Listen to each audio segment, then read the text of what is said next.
I vow to all the seekers of truth.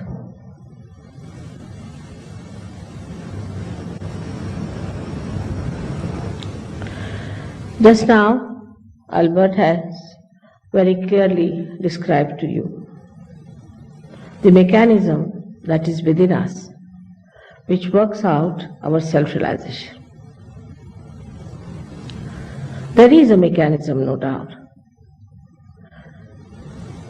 When we are in this room, we see so many lights, and there is a mechanism behind this. But what we do is to just switch on, and the lights are there. So the whole mechanism is already built within us through our evolutionary process. Now we have reached at a point when we have to achieve the result of the evolutionary process. In the West, people had the quest to find out outside this body. I would say that they tried to find out the knowledge about the tree of life. But when the life is found out from outside, you can go up to a point. And the tree can also grow up to a point. You have to go to your roots. This is the knowledge of our roots. Now to say that it comes from India or it comes from a particular region is not true. India being an ancient country, of course, they have been able to go deep into it. But even in the Bible, you get sentences like, I will appear before you like tongues of flames. And these centers really looks like tongues of flames. Then in the Quran also, it is there called as Asas, the Kundalini. It describes that you have to be connected with God. Otherwise, whatever you do in the name of God, you will become cruel and you will be disintegrated. It's clearly said. Same thing in any religion that you read, that you have to have your self-realization. Every religion has talked of the spirit. Every religion has said that you must find out your spirit. Now when we are ignorant about the spirit, and there are so many people in the market, which I say as a guru shopping going on, people don't know what to expect and what to find. What is self, what is spirit, and why should we get it? As I said, it is the epitome of our evolution. That you have to become the spirit, and that is the truth, that you are the spirit. If you are the spirit, then you have to achieve that state. By this way or that way, that is your birthright, is born with you. That's why we call it Sahaja Yoga. Sahaja means Saha is with, Ja is born with you. That is the yoga, the union with the divine.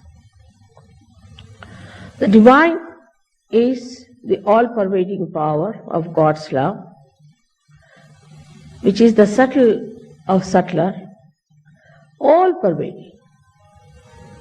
It exists in everything and you have to feel it.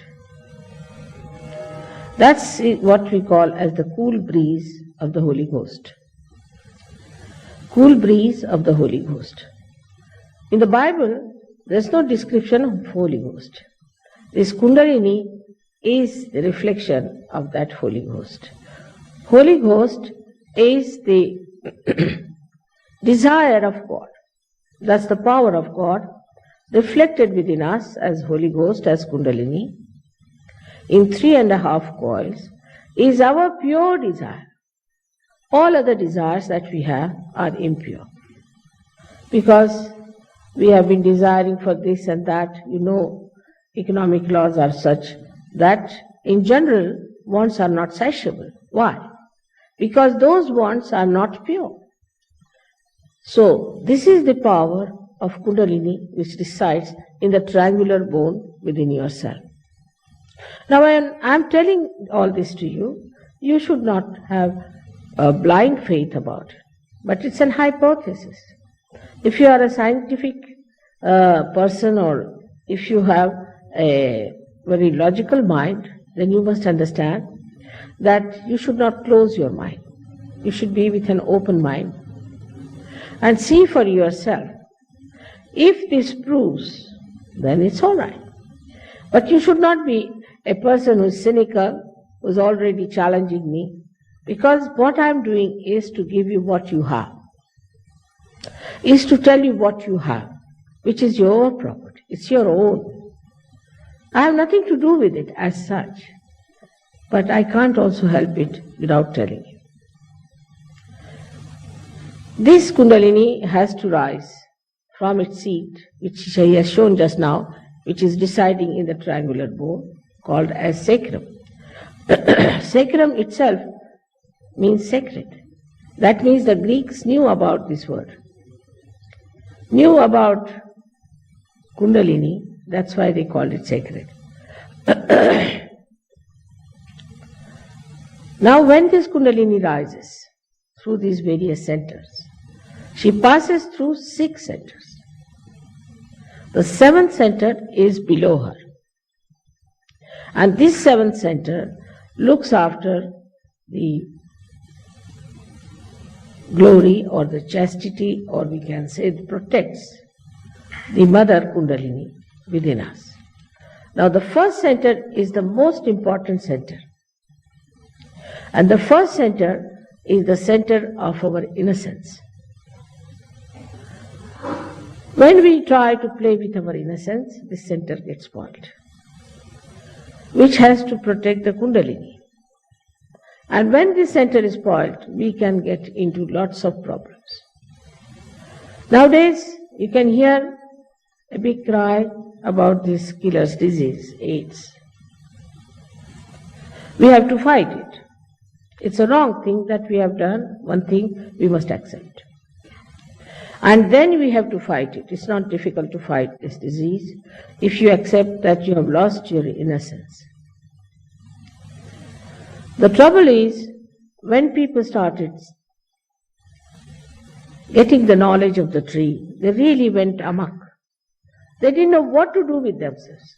Now they're finished with this, they're finished with that, so now eat your nose or eat your eyes or eat your teeth, something like that. A maddening wave rushed into people, and they didn't know what to do with themselves, so they started practicing also sex.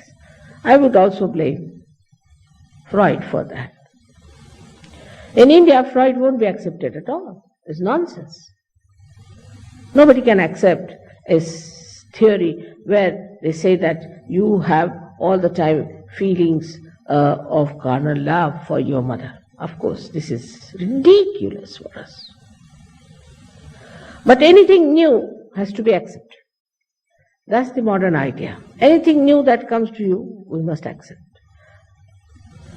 Anything new may not be all right. The other day we were having a banquet, and I had a neighbor who was ambassador from Mexico. And he told me that, I know you don't like Freud and you like Jung, but Jung talked of the same old thing. I said, same old thing, but something new above it. Evolution takes place in that manner, that first you have the tree, and then you have the branches, then you have the leaves, and then you have the flowers, and then the flowers have the fruits. But if somebody just takes out a flower from somewhere and gives you, then you know that it's plastic. It must have some basis. It must have some tradition. It must be in our ancient books.